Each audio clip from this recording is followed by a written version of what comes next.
हाय, good morning सगळ्यांना. सगळ्यात प्रथम सगळ्यांना श्री स्वामी समर्थ. माझ्या यूट्यूब फॅमिलीला गुड मॉर्निंग. कशा आहेत माझी यूट्यूब फॅमिली? आणि आता वाजले आहे 11:15. ओ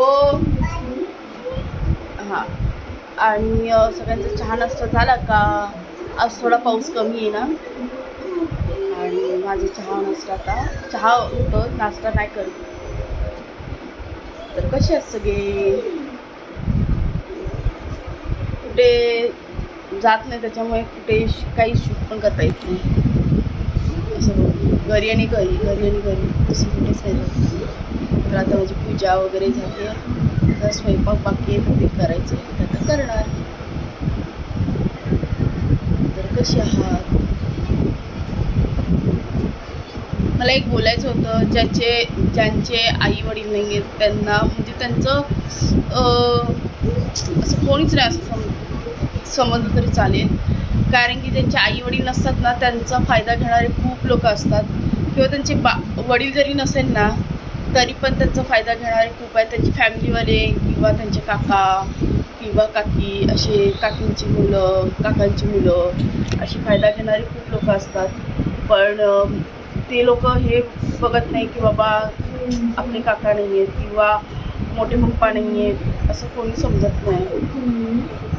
म्हणजे ज्याला जसं वाटतं ना तसं वागतात ती लोक. म्हणजे एखाद्याची फॅमिली म्हणजे आई वडील नसेल ना, तर त्यांच्या मुलांना असं ट्रीट करतात की जसं काय यांचं काहीतरी कर्ज घेतलेलं आहे असं त्यांना ट्रीट करतात.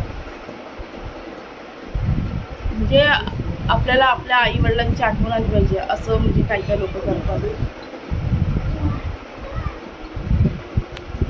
हे एकच मला बोलायचं होतं की माझ्या मनामध्ये एकच खंत वाटते की एका मुलीने जर कुठलाही स्टँड घेतला तर म्हणजे तिच्यासाठी चुकीचं आहे, आणि मुलं काही करतात तर त्यांच्यासाठी चुकीचं नाही आहे. असं का ते समजत नाही.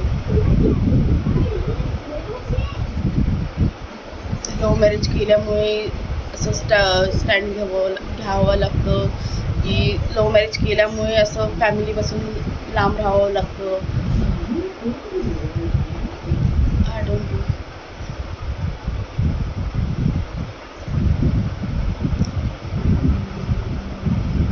पण आपण एखाद्याला जर आपल्या मनातलं काही गोष्टी शेअर केल्या ना, तर ती लोक त्याचा फायदा खूप लोक घेतात. मी बघितलं, म्हणजे आपल्या मन हलकं करतो पण त्याचा फायदा घेणारे खूप लोक असतात.